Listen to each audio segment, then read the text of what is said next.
BJP जय दम, BJP जय दम, वंदे मातरम, वंदे मातरम, वंदे मातरम, वंदे मातरम। भारत माता की, हाथ तुले बोलुन, भारत माता की, भारत माता की।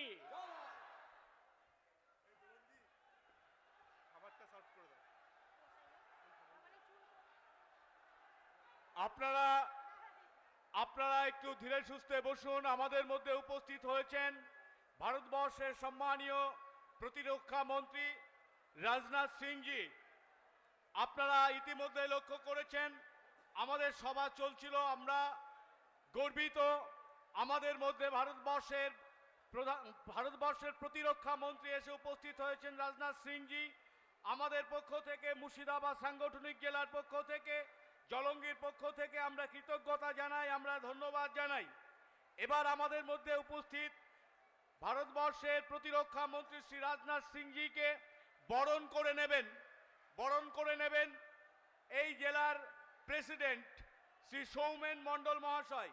আমি শ্রী সৌমেন মণ্ডল মহাশয়কে রাজনাথ সিংজিকে বরণ করে নেবার জন্য অনুরোধ জানাচ্ছি। আপনারা করতালি দিয়ে রাজনাথ সিংজির বরণ পর্বটাকে স্মরণ করে রাখবেন। আপনারা করতালি দিয়ে অভিনন্দিত করুন।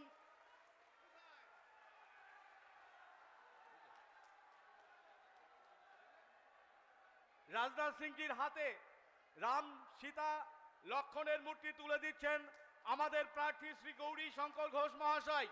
শ্রী গৌরী শঙ্কর ঘোষ মহাশয় রাজনাথ সিংজির হাতে রাম, সীতা, লক্ষণ এবং হনুমানজির ছবি তুলে দিচ্ছেন। এবারে আপনাদের সামনে স্বাগত ভাষণ রাখবেন এই কেন্দ্রের প্রার্থী শ্রী গৌরী শঙ্কর ঘোষ মহাশয়। আমি গৌরীদাকে আহ্বান জানাচ্ছি, আপনি আপনার বক্তব্য পরিবেশন করুন।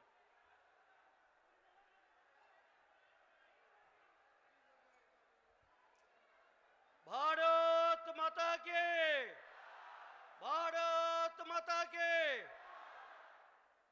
मंचे उपविष्ट भारत सरकारेर सम्मानीय प्रतिरक्षा मंत्री राजनाथ जी, उपस्थित जिला सभापति सम्मानीय सौमेन मंडल जी, उपस्थित रयेछेन क्लास्टार आमादेर जोनेर कनभेनार रामपद दा, रयेछेन जिला इनचार्ज गौतम दास सह भारतीय जनता पार्टीर जिला राज्य स्तरेर कार्यकर्ता, आमार सामने उपविष्ट भारतीय जनता पार्टी लड़ाकू सैनिक, माइकेर आवाज যতদূর পৌঁছচ্ছে घरे घरे কর্মরত মা ও বোনেরা প্রত্যেককে গৈরিক অভিনন্দন ও শুভেচ্ছা। আজকে মুর্শিদাবাদ লোকসভার প্রার্থীর সমর্থনে যে সভা, এই সভায় আমরা উপস্থিত হয়েছি। আমরা জানি ভারতবর্ষের প্রধানমন্ত্রী সম্মানীয় নরেন্দ্র মোদীজি 2014 সাল থেকে এই সময়কাল পর্যন্ত দেশকে যে সেবা সুশাসন দিয়েছেন, যেভাবে সবকা সাথ সবকা বিকাশ ঘটিয়েছেন, আমরা তার জন্য এইবার স্লোগান দিয়েছি এইবার 400 পার। এই মুর্শিদাবাদ লোকসভার মানুষ দীর্ঘদিন ধরে কংগ্রেস, সিপিএম এবং তৃণমূলকে এমপি দিলেও তারা এই এলাকার সার্বিক বিকাশ ঘটাতে ব্যর্থ হয়েছে। স্বাধীনতার 76 বছর অতিক্রান্ত হয়েছে, রেল মানচিত্রে জলঙ্গি বিধানসভার জায়গা হয়নি, রানীনগর করিমপুরের জায়গা হয়নি। যারা এতদিন নির্বাচিত হয়েছিলেন তারা শুধুমাত্র আপনাদেরকে ভোটার হিসেবে দেখেছেন, ভোটার হিসেবে ব্যবহার করেছেন। প্রধানমন্ত্রী গ্রাম সড়ক যোজনার রাস্তা আপনার এলাকায় বাস্তবায়িত হচ্ছে, সেখানেও তৃণমূলের সরকার কাটমানি খাচ্ছে। আবাস যোজনার বাড়ি প্রধানমন্ত্রী টাকা পাঠাচ্ছেন আপনার এলাকার গরিব মানুষ, নিম্ন মধ্যবিত্ত মানুষের জন্য, এখানে এসে কাটমানি দিয়ে সে বাড়ি বড় লোকরা পাচ্ছে, গরিব মানুষ পাচ্ছে না। একই সঙ্গে আপনারা দেখেছেন আপনার বাড়ির, আমার বাড়ির মা বোনেরা বা ছেলেরা যারা আজকে চাকরি প্রার্থী, যারা এসএসসি দিয়েছে, টেট দিয়েছে, ডিএলএড করেছে, বিএড করেছে, কিন্তু তারা চাকরি পাচ্ছে না। কেন চাকরি পাচ্ছে না? পশ্চিমবাংলায় যারা শিক্ষামন্ত্রী ছিলেন পার্থ চট্টোপাধ্যায়, প্রাথমিক শিক্ষা সংসদের সভাপতি মানিক ভট্টাচার্য সহ তৃণমূলের একাধিক নেতা মন্ত্রী চাকরি বিক্রি করে দিয়েছেন। তাই আজকে এই জলঙ্গি বিধানসভা সহ মুর্শিদাবাদ লোকসভার কয়েক লক্ষ ছেলে মেয়ে যারা চাকরি প্রার্থী পরীক্ষা দিয়েছেন তাদের চাকরি হয়নি। এই দুর্নীতিগ্রস্ত তৃণমূল সরকারের পতন ঘটাতে আমরা ভারতীয় জনতা পার্টির লড়াকু সৈনিকরা আজকে সমবেত হয়েছি। আমাদের সামনে প্রধান বক্তা হিসেবে রয়েছেন আমাদের দেশের প্রতিরক্ষা মন্ত্রী, তিনি বিস্তারিত বলবেন। আমি শুধু এইটুকু বলবো, 10 বছর ধরে আমাদের দেশের প্রধানমন্ত্রী যে ঐতিহাসিক সিদ্ধান্ত নিয়ে দেশকে এগিয়ে নিয়ে চলেছেন, আজকে বিশ্ব দরবারে ভারতবর্ষের যে মাথা উঁচু করে দাঁড়িয়েছে, ভারত মাতা কি জয় আমরা বলি একমাত্র ভারতীয় জনতা পার্টি, ভারতবর্ষের অন্য কোনো রাজনৈতিক দল বলে না। কারণ আমরাই একমাত্র দল যাদের লক্ষ্য হচ্ছে শক্তিশালী ভারত, সমৃদ্ধশালী ভারত। আমাদেরই একমাত্র লক্ষ্য সবকা সাথ সবকা বিকাশ। ভারতীয় জনতা পার্টির সরকার চলছে কোনো যোজনা কোনো ধর্মের জন্য নয়, কোনো বর্ণের জন্য নয়, সবকা সাথ সবকা বিকাশ অর্থাৎ সবার জন্যই উন্নয়ন। আজকে আমাদের প্রধানমন্ত্রী দেশ জুড়ে সব ধর্মের সব বর্ণের মানুষের জন্য উন্নয়ন করে চলেছেন। আমি চাইব এই মুর্শিদাবাদ লোকসভা কেন্দ্রের মানুষ যেন রেল পরিষেবা পায়। আমাদের সব থেকে বড় সমস্যা কর্মসংস্থান নেই। আমরা পরিযায়ী শ্রমিক হিসেবে আমাদের যে বিজেপি শাসিত রাজ্য রয়েছে সেখানে কাজ করতে যাই। তাই এই পরিযায়ী শ্রমিকের হাত থেকে মুক্তি পেতে, এখানে নিরাপত্তা সহ বেঁচে থাকতে, মা বোনেদের সম্মান রক্ষার্থে, ভাই বোনেদের কর্মসংস্থানের দাবিতে, গণতন্ত্র প্রতিষ্ঠার লক্ষ্যে সবকা সাথ সবকা বিকাশ ঘটাতে আসুন আগামী 7ই মে সকাল সকাল বুথে গিয়ে পদ্মফুল চিহ্নে ভোট দিয়ে মোদিজির হাতকে শক্ত করতে আমরা যে স্লোগান রেখেছি এইবার 400 পার, সেই স্লোগানকে আপনারা সমর্থন জানাবেন, বিজেপি প্রার্থীকে পদ্মফুল চিহ্নে ভোট দিয়ে জয়যুক্ত করবেন, এই আশা এই আবেদন রেখে শেষ করছি। বন্দে মাতরম, ভারত মাতা কি জয়।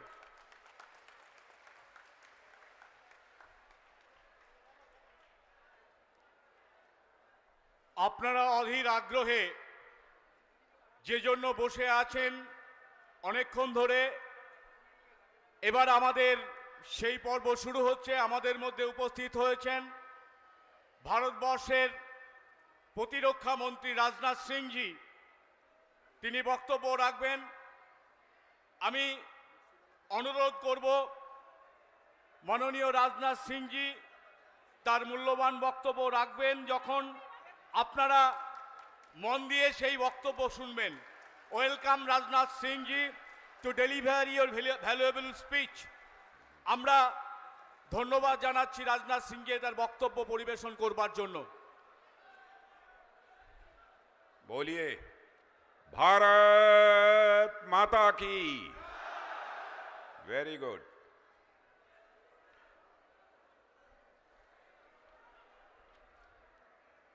District president Bharatiya Janata Party mister Soumen Mandal, candidate from this parliamentary constituency Gauri Shankar Ghosh, and the candidate from assembly constituency Shri Bhaskar Sarkar, state vice president Sumit Das, Ram Pada Das, zonal convener, and Gautam Pal, Lok Sabha incharge. यहां मौजूद मेरे सभी सम्मानित बहनों एवं भाइयों, आप हिंदी समझेंगे ना? कोई प्रॉब्लम नहीं। बहुत खुशी हुई आप सबसे मिलके। सबसे पहले मुर्शिदाबाद बसीडेर अमर नमस्कार जानई।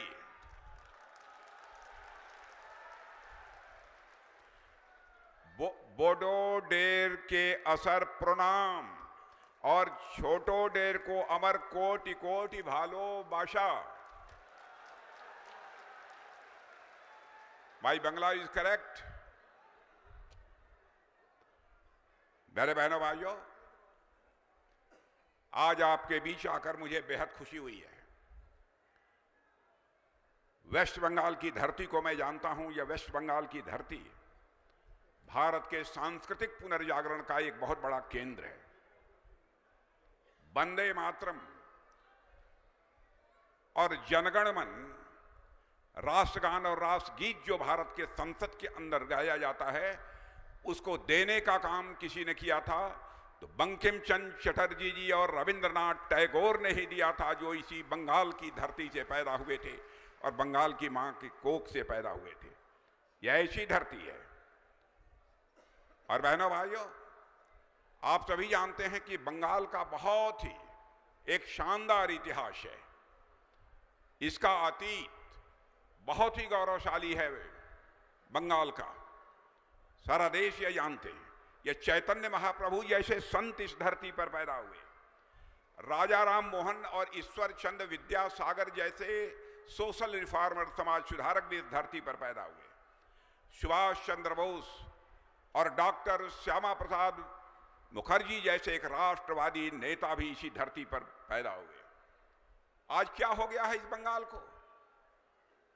ममता दीदी के मुख्यमंत्री बनते ही पूरे पश्चिमी बंगाल में एक अराजकता का माहौल है। गुंडे बदमाशों के हौसले बुलंद हैं और यहां पर जो शरीफ लोग हैं, अच्छे इंसान हैं, वो सहमे हुए हैं, डरे हुए हैं। मेरे बहनों भाइयों, यह पश्चिमी बंगाल महान संस्कृति वाली विद्वानों की धरती है। लेकिन आजकल पूरे पश्चिमी बंगाल में एक अराजकता का माहौल है और सारे देश में यह अपने अपराध के लिए जानी जाती है और साथ ही साथ सांप्रदायिकता के लिए पश्चिमी बंगाल जानी जाती है। और पश्चिमी बंगाल जैसी धरती पर संदेश खाली जैसी घटनाएं होती हैं और यहां के मुख्यमंत्री महिला के रहते हुए इस प्रकार की घटनाएं घटित होती हैं। मैं आपको यकीन दिलाना चाहता हूं मेरे बहनों भाइयों, इस बार भारतीय जनता पार्टी का झंडा पश्चिम बंगाल में फहरा दीजिए। हम ये देखते हैं किसने मां का दूध पिया है जो संदेश खाली जैसी घटना करने की जरूरत कर सकता है। यहां पर ईडी और सीबीआई भी जांच के लिए आते हैं, उनके ऊपर भी ये गुंडे बदमाश जो हमले करते हैं। कानून और व्यवस्था नाम की कोई चीज पश्चिमी बंगाल में नहीं बची है। और आप सभी जानते हैं किसी भी राज्य के विकास की पहली शर्त होती है चुस्त दुरुस्त कानून और व्यवस्था होनी चाहिए। केवल यहां पर गुंडे बदमाशों के हौसले बुलंद हैं और संदेश खाली की जो घटना हुई है मेरे बहनों भाइयों, मैं कहना चाहूंगा भारत की ही नहीं दुनिया में जिन लोगों ने इस संदेश खाली घटना के बारे में सुना है, पूरी मानवता ही शर्मसार हुई है। और इस मैं जानता हूं गांधी और खादी का एक आपस में गहरा नाता है और हमारी ममता दीदी भी खादी पहनती हैं और खादी के आड़ में इस बंगाल में लूट हो रही है। क्या हो गया है ममता दीदी आपको? यहां पर जो परीक्षाएं होती हैं एसएससी की, टीईटी की, भर्तियों के लिए, रिक्रूटमेंट के लिए जो परीक्षाएं होती हैं उसमें भी घोटाला, लॉटरी घोटाला, जहां सुनिए वही पश्चिमी बंगाल में घोटाला। कभी कभी लगता है कि आप तृणमूल कांग्रेस हैं या कांग्रेस हैं, यह बात समझ में नहीं आती। और ममता दीदी, मैं कहना चाहता हूं आपके नाम में ही ममता है, आपके नाम में ही ममता है। ममता तो मां का स्वभाव होता है, फिर आपको जनता का दुख दर्द क्यों नहीं दिखाई देता है? क्यों नहीं जनता का दुख दर्द का एहसास होता है? मैं यह आपसे पूछना चाहता हूं।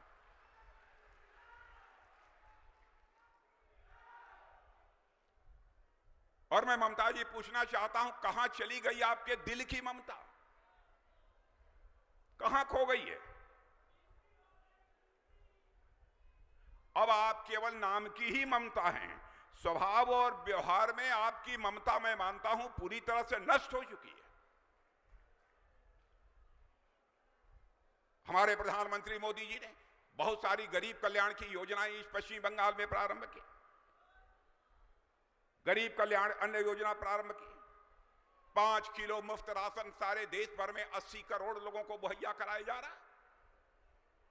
यह सब सारी सुविधा मैं जानता हूं टीएमसी की सरकार के कारण हमारे बंगाल के बहनों भाइयों को जो मिलनी चाहिए वह ठीक तरीके से, न्याय संगत तरीके से नहीं मिल पा रही है।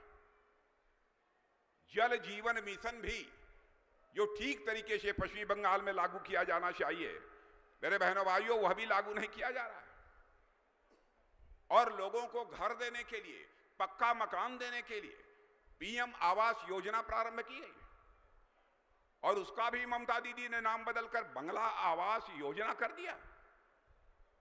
और जो गरीबों को मिलना चाहिए आवास, गरीबों को जो घर मिलना चाहिए, उनको न मिलकर टीएमसी कार्यकर्ताओं को घर दिया जा रहा है। ममता दीदी, ये कहां का इंसाफ है? आयुष्मान भारत योजना हम लोगों ने प्रारंभ की, सारे देश भर में आयुष्मान भारत योजना लागू है, 5 लाख रुपए तक का मुफ्त इलाज। आपको गरीबों पर इतनी रहम नहीं आई ममता दी? क्या आपकी अंदर की ममता इतनी मर गई कि कम से कम 5 जो गरीब बीमार हो जाए, गंभीर बीमारी हो जाए, किसी को हार्ट की बीमारी हो जाती है, किसी को कैंसर हो जाता है, तरह तरह की बीमारियां होती हैं, केवल इलाज न कराने के कारण ही वो दम तोड़ देता है, इस दुनिया से चला जाता है। उसके इलाज के लिए हमारे प्रधानमंत्री ने संवेदनशीलता का परिचय देते हुए कहा कि हम आयुष्मान भारत योजना के अंतर्गत 5 लाख का हम मुफ्त इलाज करेंगे।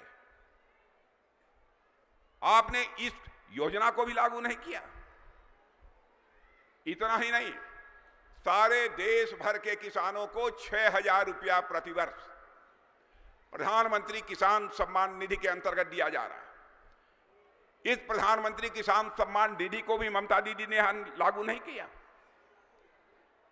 बहनों भाइयों, हमारी सरकार ने पश्चिम बंगाल के विकास के लिए बहुत पैसा दिया है, बहुत पैसा दिया है। ठीक तरीके से जो उसका उपयोग किया जाना चाहिए उसे लागू नहीं किया जा रहा है। कलकत्ता मेट्रो के लिए 1,000 करोड़ रुपया, चित्तरंजन कैंसर सेंटर के लिए पैसा, सत्यजीत राय फिल्म और टेलीविजन संस्थान के लिए पैसा, और साथ ही साथ यहां पर के औद्योगिकरण, इंडस्ट्रियलाइजेशन के लिए भी हमारी गवर्नमेंट ने पैसा दिया। एक यहां पर इंडस्ट्रियल इंस्टीट्यूट बनाने के लिए पैसा दिया।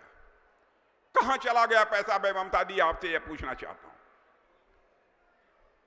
और इतना ही मैं याद दिलाना चाहता हूं, ध्यान से सुनिए मेरे बहनों भाइयों, 30 दिसंबर 2022 को हमारे प्रधानमंत्री जी की माता जी का स्वर्गवास हुआ था।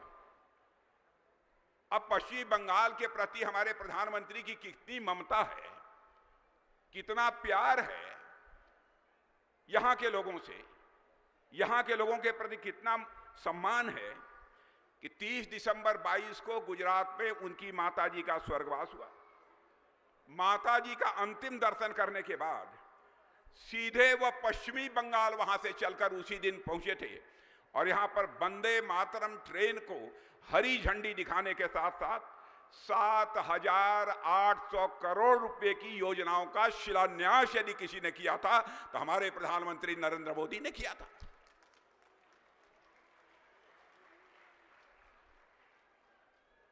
एकदम हमारे प्रधानमंत्री अपना दिल खोलकर पश्चिमी बंगाल का विकास तक करने को तैयार हैं, लेकिन ममता दीदी को यह चिंता सता रही है कहीं पश्चिमी बंगाल की जनता कहीं मोदी जी से ज्यादा प्यार न करने लगे। लेकिन ममता दी, मैं कहना चाहता हूं, भ्रम में मत रहिए।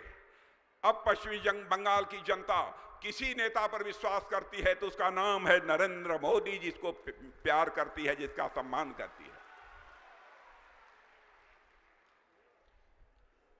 हम लोगों ने कहा कि बहुत सारे ऐसे लोग जो धार्मिक रूप से बांग्लादेश, पाकिस्तान, अफगानिस्तान में प्रताड़ित हुए हैं, जिनको परेशान किया गया है, जिनको अपमानित किया गया है, यदि वह भारत आते हैं तो उनके लिए हम लोगों ने एक नागरिकता का कानून बना दिया। ममता दी, आप कहती हैं कि हम नागरिकता के कानून को पश्चिम बंगाल में लागू नहीं करेंगे। ममता दी, मैं कहना चाहता हूं, अब आप जा रहे हैं, भारतीय जनता पार्टी पश्चिम बंगाल में आ रही है, नागरिकता का कानून हम लागू करके रहेंगे। और पाकिस्तान, बांग्लादेश और अफगानिस्तान से धार्मिक रूप से जो प्रताड़ित होकर पश्चिमी बंगाल की धरती पर आए हैं अथवा हिंदुस्तान की धरती पर आए हैं, जिनको अब तक नागरिकता नहीं मिली है, बहनों भाइयों, हम उनको नागरिकता मुहैया कराएंगे, नागरिकता देंगे। दुनिया की हमें कोई ताकत नहीं रोक सकती है।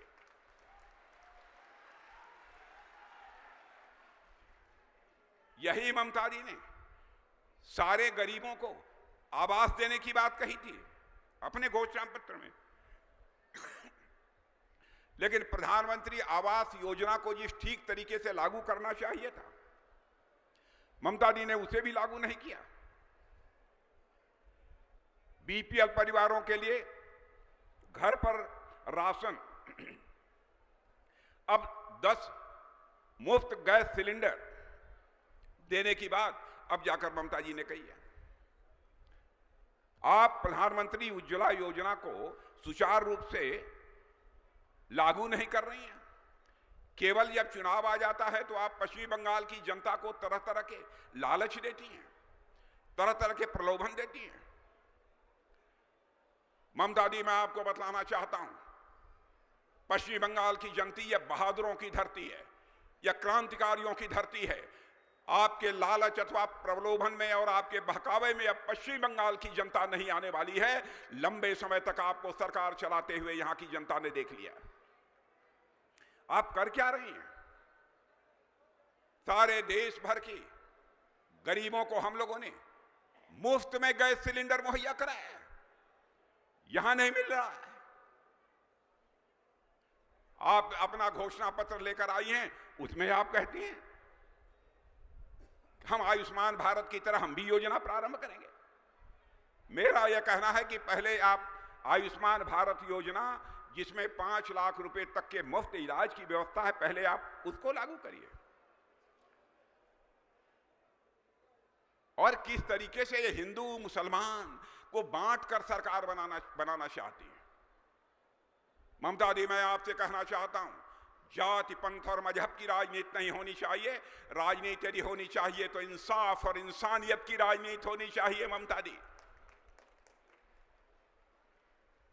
ईद मनाने के लिए दूसरे देशों से अथवा यहां से जो दूसरे शहरों में भारत में काम करते थे हमारे मुस्लिम भाई, जो यहां पर प्रवासी मजदूर थे, वो लोग जो यहां पर आए हैं, उनसे ये कह रही हैं, आप लोग आए हैं पश्चिम बंगाल में अपना काम छोड़कर छुट्टी लेकर आए हैं यहां पर ईद मनाने के लिए, तो बिना वोट दिए आप लोग वापस मत जाइए, नहीं तो आप लोगों की नागरिकता ही समाप्त कर दी जाएगी।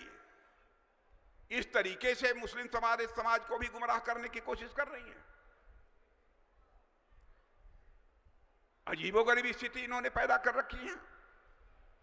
मुर्शिदाबाद में हम लोगों ने अखबारों में पढ़ा कि यहां पर रामनवमी शोभा यात्रा पर भी पथराव हुआ था, बमबाजी हुई थी और लगभग 20 से अधिक लोग घायल हुए थे। आज मैं यह कहने के लिए आया हूं, ममता दी, अब आपकी सरकार का पाप का घड़ा भर गया है, अब का पाप का घड़ा फूटने वाला है, अब कोई रोक नहीं सकता है। टीएमसी के अंत का आगाज हो चुका है मेरे बहनों भाई। आज हमारे प्रधानमंत्री मोदी जी किस तरीके से देश को चला रहे हैं। भारत का कद मेरे बहनों भाइयों सारी दुनिया में बढ़ा है। पहले भारत अंतर्राष्ट्रीय मंचों पर कुछ बोलता था, भारत की बातों को जितनी गंभीरता पूर्वक लिया जाना चाहिए नहीं लिया जाता था, लेकिन आज भारत अंतर्राष्ट्रीय मंचों पर कुछ बोलता है, सारी दुनिया कान खोलकर सुनती है कि भारत बोल क्या रहा है। यह भारत की हैसियत सारी दुनिया में बन गई है। और जिस प्रधानमंत्री ने भारत का कद, भारत का स्टेचर सारी दुनिया में बढ़ाया है, उसके बारे में आप अनाप शनाप बातें करती रहती हैं, जनता को गुमराह करती रहती हैं। और मैं आपको बतलाना चाहता हूं बहनों भाइयों, यूक्रेन और रूस का युद्ध चल रहा है 2 साल से। आप लोगों को मालूम है कि नहीं रूस और यूक्रेन का युद्ध चल रहा है? कितने लोगों को मालूम है? हाथ उठाइए। बहुत लोगों को मालूम है। इधर मालूम है रूस और यूक्रेन का युद्ध चल रहा है। मेरे बहनों भाइयों, 2 साल से रूस और यूक्रेन के बीच युद्ध चल रहा है। बड़ी संख्या में दोनों देशों के लोग मारे जा रहे हैं। मिसाइल, बम, तोप रूस की तरफ से भी चल रही है, यूक्रेन की तरफ से चल रही है। बड़ी संख्या में लोग मारे गए। हमारे भारत के बहुत सारे बच्चे यूक्रेन में पढ़ाई करते थे। कोई एमबीबीएस कर रहा था, कोई इंजीनियरिंग कर रहा था, कोई और पढ़ाई कर रहा था, मैनेजमेंट का कोर्स कर रहा था। उनके माता पिता जो भारत में थे उनको चिंता इस बात की हुई कि रूस की तरफ से बराबर मिसाइल, बम, गोले, तोप चल रहे हैं, कहीं हमारे बच्चे की जिंदगी को खतरा न पैदा हो जाए। तो उनका एक डेलीगेशन प्रधानमंत्री जी से मिला और प्रधानमंत्री जी से अनुरोध किया कि प्रधानमंत्री जी, चाहे जैसे भी हो, हमारे बच्चों को आप यूक्रेन से बाहर निकाल कर ले आइए। अब देखो बहनों भाइयों, हमारे प्रधानमंत्री का कद कितना बड़ा है। उन्होंने तुरंत रूस के राष्ट्रपति मिस्टर पुतिन से बात की और यूक्रेन के राष्ट्रपति मिस्टर जेलेंस्की से बात की। 4.5 घंटे के लिए युद्ध रुक गया और हमारे 22,000 भारतीय बच्चे यूक्रेन से चलकर भारत आ गए। यह है हमारा भारत, यह है हमारा भारत। और ममता जी, क्या यह सब आप नहीं देखती हैं? क्या हो रहा है भारत में? आपको चाहे मार पीट खरीद जैसे भी हो, पश्चिम बंगाल में सरकार बननी चाहिए, इसी बात की आपको चिंता रहती है। आप इस बात का पता लगा लेना बहनों भाइयों, हमारे प्रेस के मित्र यहां खड़े हैं, मैं इनको भी कहूंगा, हमारी बात यदि कोई गलत हो, आप अपने न्यूज़पेपर, अखबार के पन्नों पर लिख देना, राजनाथ सिंह आए थे और जनता को गुमराह करके चले गए। हमारी गलती होगी तो मैं स्वीकार कर लूंगा। और यह बात मैं कहने जा रहा हूं कि पंडित जवाहरलाल नेहरू जब भारत के प्रधानमंत्री थे, वह भी बार बार कहते थे कि मैं भारत से गरीबी मिटाना चाहता हूं। इंदिरा जी आई, इंदिरा जी ने भी कहा मैं गरीबी मिटाना चाहता हूं। और राजीव गांधी जी आए, उन्होंने भी कहा कि मैं गरीबी मिटाना चाहता हूं। लेकिन बहनों भाइयों, गरीबी नहीं मिट पाई। पहली बार आजाद भारत में हुआ है कि यह मैं नहीं कह रहा हूं, पीएम नहीं कह रहे हैं, नीति आयोग ने कहा है, दुनिया के बहुत बड़े बड़े अर्थशास्त्रियों ने कहा है कि मोदी जी के भारत का प्रधानमंत्री बनने के 7-8 वर्षों के अंदर ही भारत से 25 करोड़ लोग गरीबी रेखा के बाहर हो गए हैं। मेरे बहनों भाइयों, अब इससे बड़ी उपलब्धि और क्या हो सकती है? यह आपको दिखाई नहीं देता है? धन दौलत के मामले में, इकोनॉमी की साइज, धन दौलत, अर्थव्यवस्था के आकार के मामले में हमारा भारत दुनिया के देशों में 11वें स्थान पर खड़ा था। आपको जानकर खुशी होगी, मोदी जी के प्रधानमंत्री बनने के बाद सारी दुनिया में हमारा भारत जो 11वें स्थान पर खड़ा था इकोनॉमी की साइज यानी धन दौलत के आकार के मामले में, वह भारत 7-8 वर्षों में ही 11वें स्थान से जंप लेकर आज दुनिया के 5वां स्थान प्राप्त कर चुका है हमारा भारत।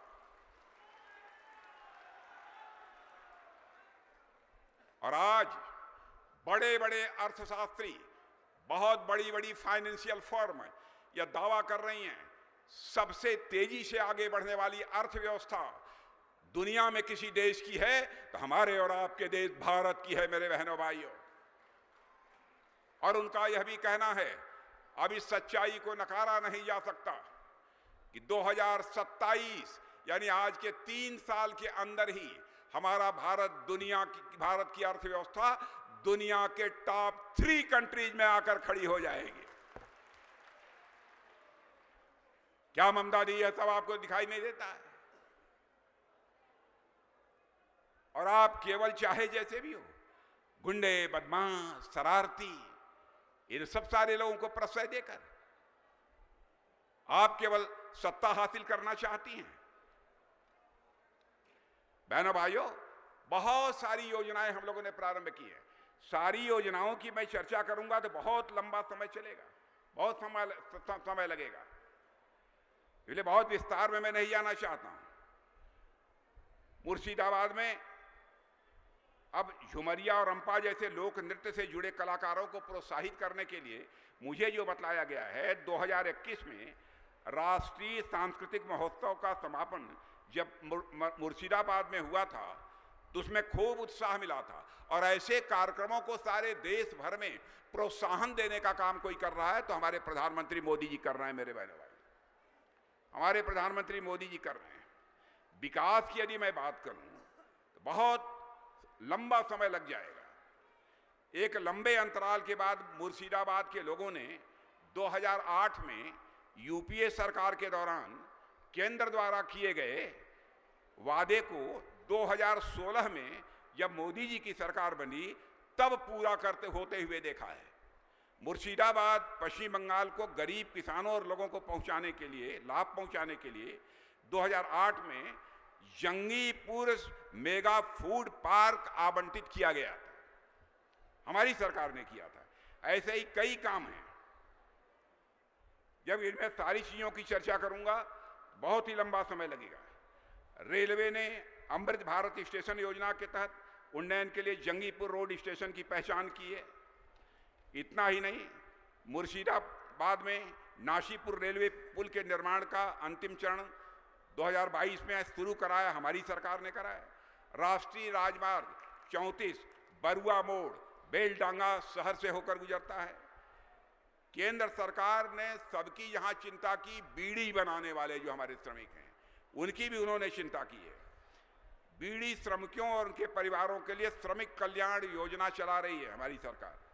और देश में लगभग 50 लाख बीड़ी श्रमिक हैं, जिनमें से 18-19 लाख बीड़ी श्रमिक कहीं के हैं तो हमारे पश्चिमी बंगाल के हैं।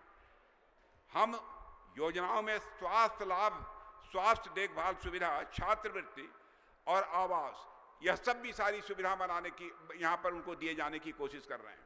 लेकिन हर चीज में बाधा पैदा करने का काम यदि कोई कर रहा है तो ममता जी कर रही है।